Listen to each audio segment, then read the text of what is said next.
be ready to roll into it, I'll let you know. Okay. Here we are, everybody. We are about to go live on Instagram, so sitting tight for just a moment. I'm Joe Moore, CEO, co-founder of Psychedelics Today, joined by Dave Hodges with the Church of Ambrosia. Dave, what's your title, the Church of Ambrosia? Founder and pastor. Founder and pastor. Great. And we've had you on the show before, and you've had a situation with the city of San Francisco, and that's why you're here today to talk about, I guess, harassment by the city. Is that effectively what's been going on? Yeah, I mean, really what it is they're saying that we can't exist in that building unless we spend hundreds of thousands of dollars to come up to what they consider to be right for the area. Mm-hmm. So, Yeah, that's crazy.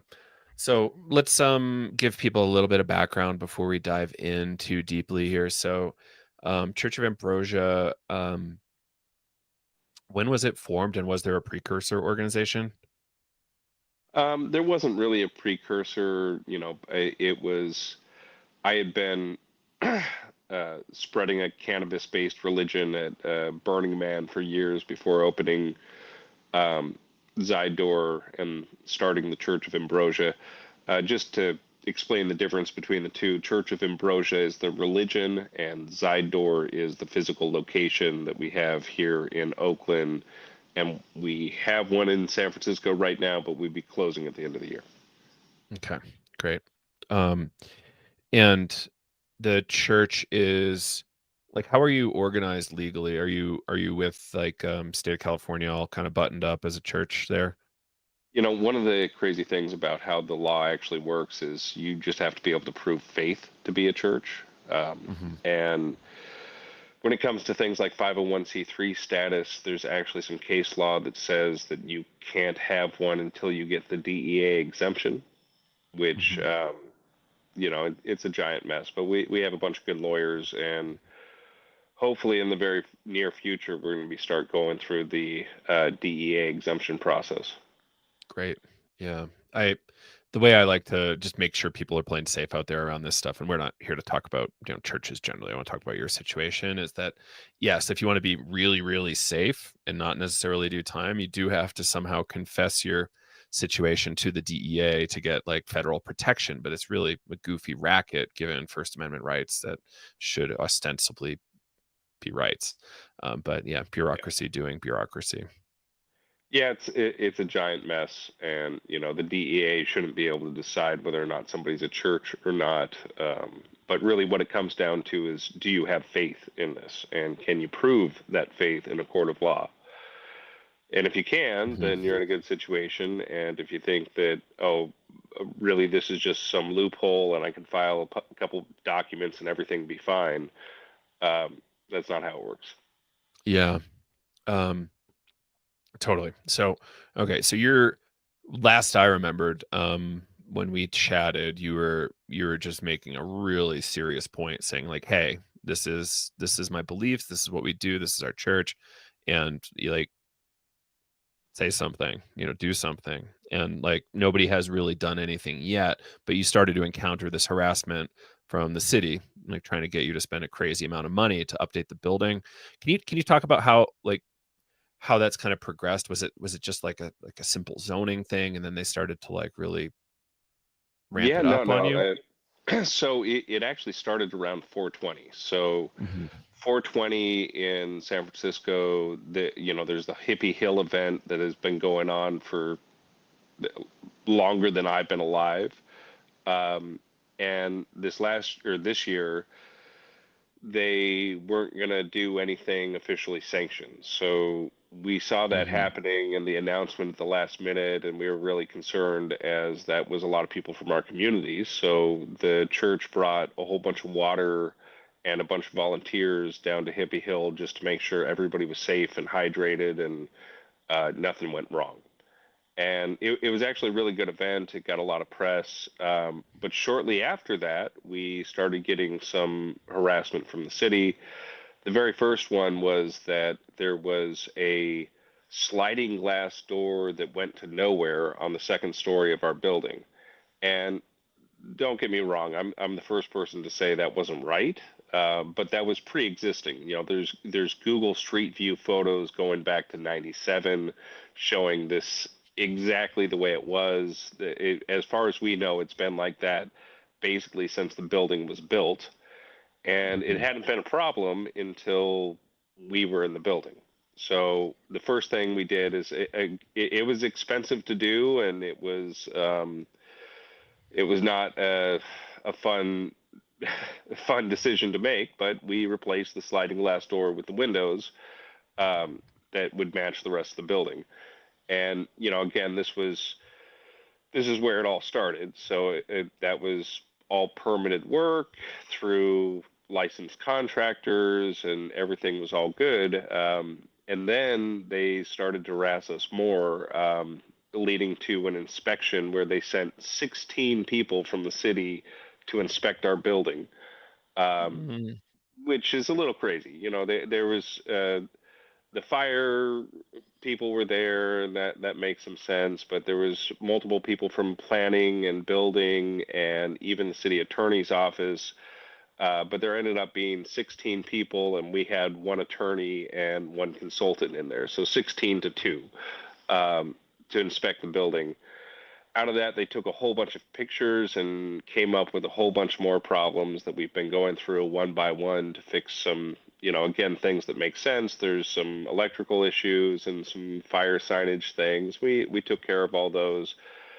And the latest, which is just where it's, the straw that broke the camel back, is we have boards over the windows on the outside. And so when we first moved into the building, the windows had been broken out, and the landlord had just put some plastic over them because every time she replaced them with new windows, they got broken out. So Mm. when we came in, we put brand new windows in to make sure that everything was sealed properly and that they were there. And then we put boards over them so they didn't get broken.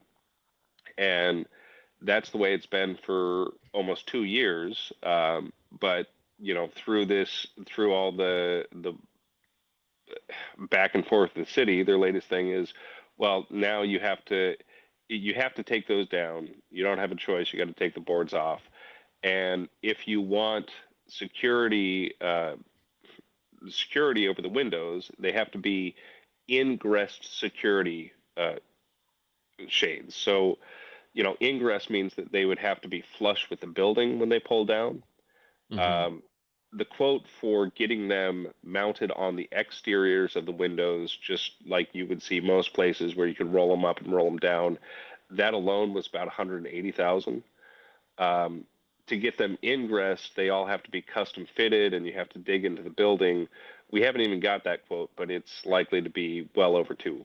So it was thing after thing. Also, along this process, they decided that our maximum occupation for the building would be 49 people, and we could Mhm. have more than that, but we'd have to pay to have the fire marshal there. And if we wanted to get the occupancy to where it should be, we would have to install a full sprinkler system throughout the building. Again, that's something that is really expensive. It makes sense to do, but it's that alone is around 100,000, and something that we were debating. But really, it was the windows where we just don't have the money to do it. That's a really interesting and sad scenario. Yeah, it's like crazy to try to expect somebody to have that kind of money to do that, and clearly, like there's an agenda here. And to me, like Yeah, I'm not playing journalist, I'm playing observer, and like it sending 16 people to go check out a facility, like that's yeah. clearly overkill. Like there's clearly some communication at the city office saying, "Hey, go do this and find some things to make this go away," which cities, this is like probably not uncommon for cities to do this kind of thing for people they don't want around, right? Oh no, Um, it's extremely common. It's their, really, and one of the worst parts is they tend to land or really push on the landowner. So the building mm, owner, we've been covering all the costs that we can for all this stuff, but she doesn't have deep pockets. She owns a house and owns this building, and without us, is going to have a hard time paying the mortgage for both. So Hmm. it's really kind of a crazy situation. And just to kind of show more of the not that you need to be a journalist to find this, but one of the journalists after that inspection was done got a quote from somebody at the planning department who said it seemed like there were a bunch of people on mushrooms trying to hide that they were on mushrooms or some ridiculous quote like that, which again, why would the planning department be making public statements like that for any reason? I mean, we're a church. We're known. People can find us. We don't have anybody consume on site. That's absolutely not something that is safe to do in that building. We want people to take their sacrament and go to a safe place, ideally their home or a place with a group of people who know what they're doing. But we're definitely not just having people walk in and feeding them a whole bunch of mushrooms and letting them wander around the streets of San Francisco. Hmm. Exactly. Yeah, like it's clearly not the agenda here. And that's not really what we're trying, any of us are really trying to do, I don't think. So was there kind of like a warning shot at all from the city before any of this went down, or did this just kind of like come down like crazy on 420? It was shortly after 420 that all this started, and it was just again the sliding glass door to nowhere was something that we were aware of when we moved in. We were like, ah, this isn't right. It's just literally you open the sliding glass door and you fall from the second story. Um, and that again, that was a really expensive fix, and we did it. We replaced the sliding glass door with a window, and you know, got all the permits done and everything from there because we agreed that that made sense. But then it just kind of started getting more and more because that wasn't enough to make us go away. So they started the next thing and the next thing and the next thing. Yeah. And what part of the city is this facility in? The map shows like a bunch south of the Tenderloin. Is there a certain neighborhood? Yeah, Soma, so south of Soma. Market. Hmm. Um, you know, we're Okay. and we're the other crazy thing about this is the reason we had to board up the windows is because it's a relatively high crime area. Hmm. It's not the worst in the city, but a couple blocks down, we're at 7th and Howard. At 6th and Howard, that's where a lot of the open air drug markets and really crazy heavy drug use is in the city.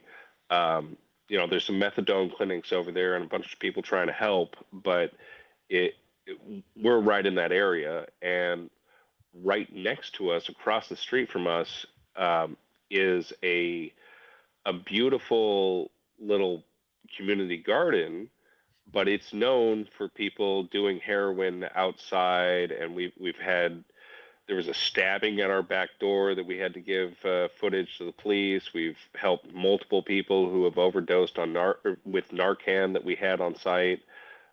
We've got the ambulance out there. Unfortunately, there's been a couple deaths where we were then able to provide the family with some footage because nobody else was doing anything.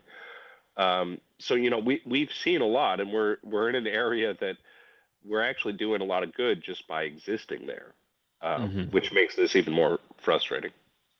Yeah. Um, the city should, yeah, be providing services to help figure that out, as opposed to, putting the burden on the landowner and you. That's complicated. Um, so as a result of this, will people be losing their jobs? We're bringing everybody to Oakland. I think there's one person that doesn't have a car and won't be able to make the commute, but for the most part, we're trying to keep everybody uh, with a way to pay their bills. Um, Hmm. it's one of those double-edged swords, but we were actually looking to hire some more people, and now we're not in that position. Um, but Hmm. we are going to be. well overstaffed for the foreseeable future. Yeah. Um, yeah, we had in my world municipal situation that shut down my friend's cannabis business on the main street in the town I'm in, and I think 30 to 50 people lost their jobs in one go. And when everybody's talking about jobs, it's like, okay, you're going to make that decision, and that doesn't seem in line with like what you've been trying to do. And yeah, it's tough. It's taking business away from San Francisco. San Francisco, I think most people understand, is not necessarily doing super well, generally speaking. And like, there needs to be jobs, there needs to be businesses operating there, and organizations doing things. And yeah, it's just it's too bad. I wonder if we'll be able to find out who in the city government got rubbed the wrong way and kind of pushed this. It would be really interesting to know. Yeah, I mean, I've heard a bunch of rumors. I know there's at least one journalist who's going to do some freedom of information requests and see what they can find. Um, but we did hear at some point, and again, there's no way to confirm this, but the rumor that Mm-hmm. somebody from the planning department had actually tried to contact the DEA about us, and the DEA said, no, it's your problem to deal with. Um, Mm-hmm. so whether or not there's any real trace, or if that's a real conversation or just somebody's rumor, I don't know. Um, Mm-hmm. but it definitely feels like there's somebody in the planning department that doesn't like that we exist. Mm-hmm. Yeah, I wonder, like, it must be somebody with a bunch of power to be able to just dispatch that many people. That seems Yeah. like a really serious thing. Yeah, have you had any like encounters with local law enforcement that would be problematic in any way? No, law enforcement actually likes us. Great. They were very friendly to us and thanked us for being out there at 420, because again, they didn't know what to expect either, and just to have some community partners making sure that everybody's hydrated and safe, it helped them. Um, there was even some things going on where we identified, like, hey, you guys might want to rethink what you're doing right here, because it would lead to people jaywalking across the street versus going through the tunnel. So in general, Mm-hmm. they've been really good to us. And anytime that there's a problem around the building, we happily give them the video footage. So Mm-hmm. um, you know, we haven't had any negative anything from the San Francisco PD. Mm-hmm. That's interesting. Yeah, and I love that you were integrated into the Hippie Hill situation. I went a few years ago. It was gorgeous and gigantic. So yeah, I really, I'm just like fascinated that a city can do this and can get away with it. But, I think that's just the nature of bureaucracy, right? Like, they have insulation because they have resources, right? Yeah. And some of them Well, get paid and extra for going slow.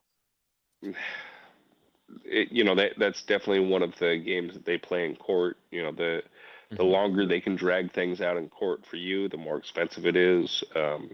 Also, through all their own processes that they have, you know, you have to jump when they say jump, but they don't necessarily need to do the same. Um, Hmm. it's y- gets into the bureaucracy and the it, I don't even like to say this, but people that probably shouldn't have jobs in some of these positions. I mean, San Francisco is a really good example when you look at things like the Millennium Tower. We have a skyscraper that really should have never been built where it was, and definitely shouldn't have been built the way it was. And then they tried to fix it, and they tried to fix it the wrong way. And you've got the planning and building departments who are supposed to be overseeing this and making sure that the public's safe. We got a leaning skyscraper, and somehow that thing still exists, where you have small business owners throughout the city who on a regular basis are having their businesses vandalized and being forced to replace windows, upgrade security, and deal with all the losses related to it. It just, what the hell's going on? Hmm. Yeah, it's quite confusing. I remember there was a moment during like the defund the police era where number of my friends reported that the police wouldn't come. Like if you had a problem, uh, they just wouldn't respond. And I found that like really fascinating and dysfunctional from a municipal level, that was able to proceed. And it sounds like the city government is having a lot of problems getting its act together. And I don't understand it. But I makes me wonder if it's for the best. It's sad that San Francisco people won't be served by your organization in a more direct way, like boots on the ground. But yeah, I don't know. Like how are you thinking about it for like the future of your organization? For us, it is a setback, but I always have to pay attention to the signs around me, and what I'm being shown is we should get out of there. Um, Mhm. it would be nice if we came back, but just even even doing what we've done and saying we're gonna leave, that's started a bunch of more of this discussion of things that need to get fixed. And there's a new mayor who ran on the platform of I want to clean up the city. So I think in a best case scenario that happens and we can come back to the same building. Um, but for now, it's not expensive to exist in the city, and or it's not cheap to exist in the city. I mean, rent and security and those sort of things really add up really quickly, and to have to spend another 200,000 plus and not know what they're going to come up with next. I mean, that's the other frustrating thing is we could spend Mhm. a quarter million, not that we have it to spend right now, but we could, and then they could come back the next week. Oh, well, A, B, C, and D are still not right. Um, and that's the real frustrating thing about what's going on right now. Yeah, or you forgot to file this in triplicate. Yeah, Um, yeah, yeah, right. It's tough. And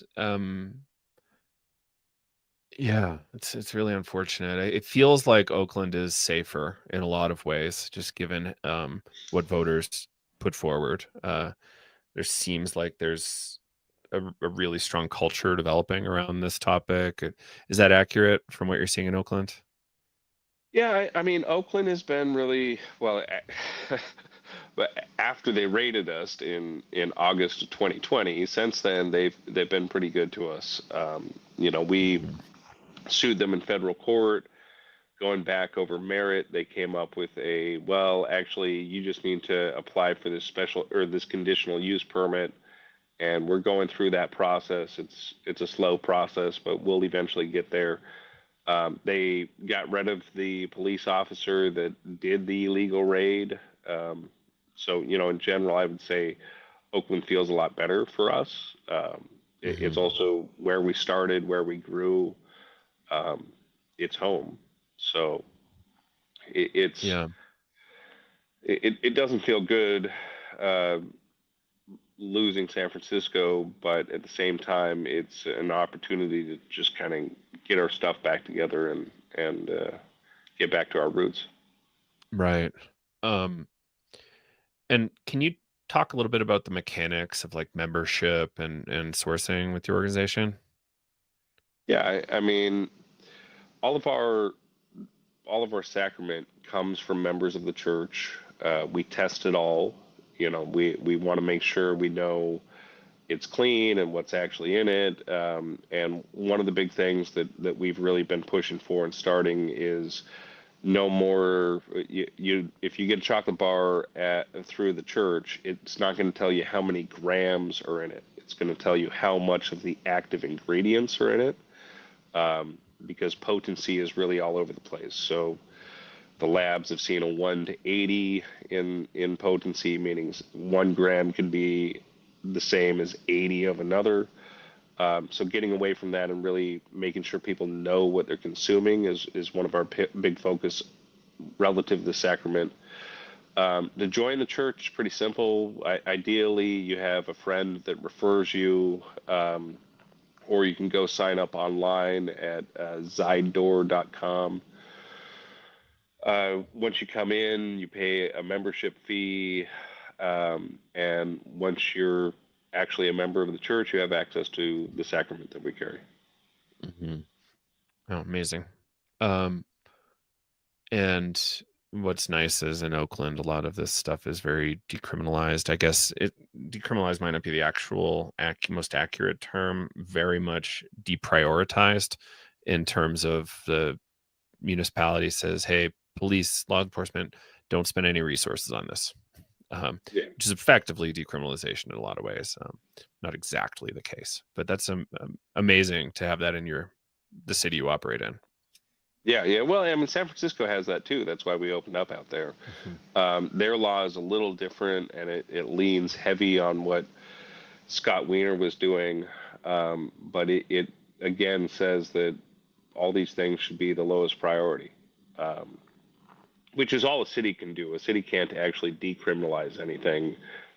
Criminal charges are on a state level, not on a city level. So, having both those places deprioritize entheogenic plants is great. But you still have all the traditional methods that a city uses to get rid of somebody if they don't like them. Yeah. Um, yeah, it sounds like you and I have spent a similar amount of time with attorneys. Maybe you've spent more.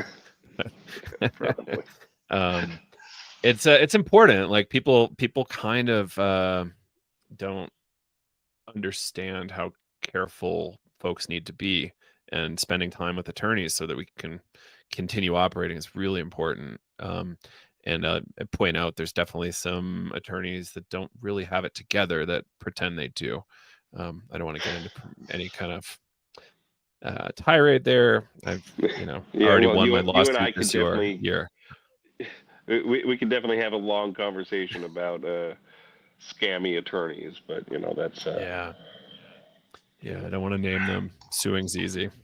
So it's yeah, it's fascinating, and it's important that organizations like yours exist in my mind, and I think a lot of people in the space agree.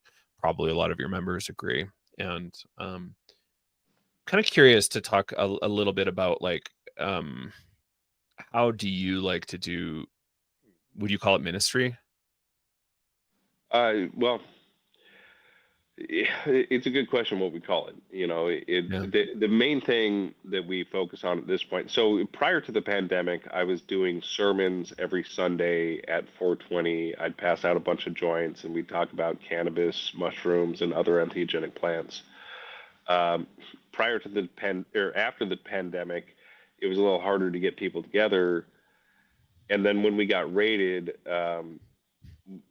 since the raid, we've got 100,000 new members. We're now at 120,000 members who have all physically come into the church in Oakland.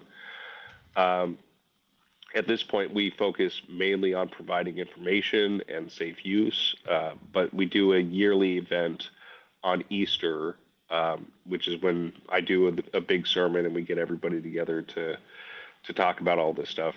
This year, Easter happens to fall on 420, so our 2 day Hmm. event will be 419 and 420, just by the math of the calendars in the universe. Um, but when we're providing access, we also want to make sure that if there's any questions that anybody has, there's somebody that they can talk to. And if it is a question that really needs to get to me, there's a way for people to have a direct conversation with me too. Awesome. I love that. And so, is there anything else about this harassment story that you want kind of folks to understand? um, it's again, it's an unfortunate thing that's happening to a lot of property owners throughout the city and small Hmm. businesses. It's I wish we could say we were unique, but this is a big problem with what's going on in San Francisco. Hopefully, the new mayor is going to change everything. Until then, um, we're still going to be in Oakland. We do also have a curbside service if anybody's concerned about parking or going inside in Oakland.